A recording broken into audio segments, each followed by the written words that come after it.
Namaste and welcome to this tutorial about the Warrior One. My name is Sara Lyn and the Warrior One is one of my favorite poses in the physical yoga practice since it just connects me so much with my all-over confidence. Not only physically as we work ourselves all the way up from the feet to the crown of our head, but still because we really connect down to the earth at the same time, reaching out through the sky, and you will experience this in a minute because we're about to do the pose together right now. Let's start in a lunge pose. So in Warrior One, we want to keep our hips leveled as much as we can. So let's start in a hip width apart standing position, making sure that both of your feet are parallel to the sides of your mat. Let's bend the knees just a slightly bit, keeping the pelvis tucked slightly in, keeping the core nice and engaged, and then step back to the left leg, keeping the toes tucked for a moment and keeping a slight bend into that back knee. All right, roll the shoulders back down away from the ears, keeping the crown of your head lifted. As I said before, feel the connection up there. And then let's raise the arms overhead. Palms are facing, shoulders away from the ears. Good, so this is a nice variation for the Warrior One. Also from here you could try to stretch out through the back leg a bit more so you can feel a bit more of a stretch in your left hip. And then lift through the fingertips, lifting the chest, inhale deeply. Feel the opening in the front body. Exhale, try to keep the ribs a bit more in, supporting your spine and your back within the pose. Inhale once more. Good. And then exhale, slowly bringing your hands all the way down this time. So this is a nice variation. If you have any issues, for example, with the knees, you could always practice this one. Otherwise, we will now build up into the traditional form of the Warrior One. If you have yoga blocks available, you can use them now, placing them on the sides of your front foot. If you don't have them, just make sure that you really place your palms down or even come onto your fingertips.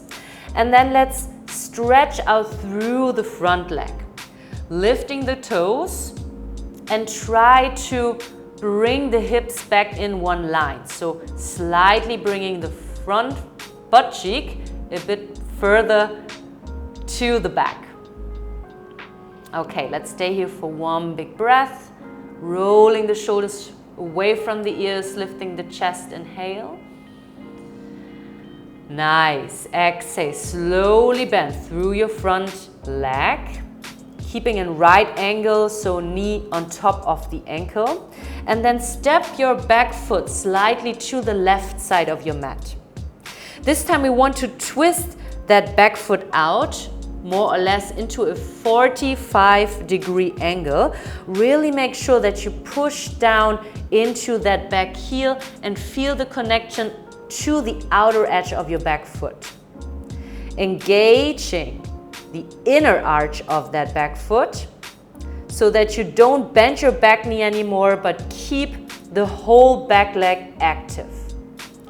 If you can feel that, I want you to roll your chin into your chest, keeping the core slightly engaged, and then roll yourself up, vertebrae by vertebrae, finding into a stance. Good. Try to keep both of your thighs active, otherwise you always have the option to come back onto your tippy toes like we've been doing before. Find the alignment of your pelvis again. So maybe you want to bring the left hand onto your right hip and the right hand onto your left hip and slightly rotate the ribs towards each other. Good. If you have that, keep the length in your lower back and now lift the arms in front of the chest. Really stretch out through the fingertips. Inhale here, lift the crown of your head, slightly bring your chin in.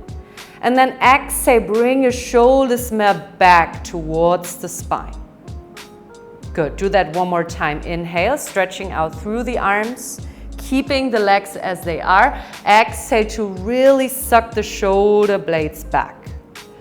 Good. Once you're here, you can bring your palms together. See if you can keep them together and keeping the length in your arms, bringing the fingers towards the sky. Lifting the gaze for your full warrior one pose. If that feels too uncomfortable for your neck, you always have the chance to open up through the arms a bit further, maybe shoulder wide apart from each other, but keeping the gaze lifted. Let's stay here for one more big breath, really reaching out through the fingers. Once again, feeling the connection up there. Exhale, ground back to your toes, your feet. Inhale. Feel the length from your hips all the way up towards the chest. Exhale, slowly bring your hands to heart and stretch out through that front leg again. Good, so one more time to repeat all of that before you, of course, have to do it on the other side. Come onto your tippy toes in the back. See how your hips are facing the front of your mat.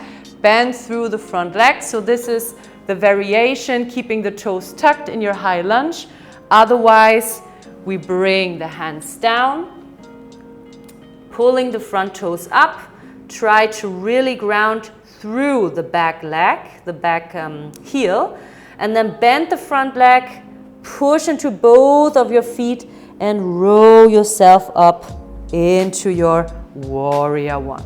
Bringing the palms together in front of the chest, and then lift the gaze up at last. Inhale. And exhale. Very nice. Come back onto your tippy toes. Step to the front of your mat. And then, of course, repeat that one on the other side. Go through this tutorial as much as you need it, since this is such an important pose, how I find, and of course, the alignment is even more important.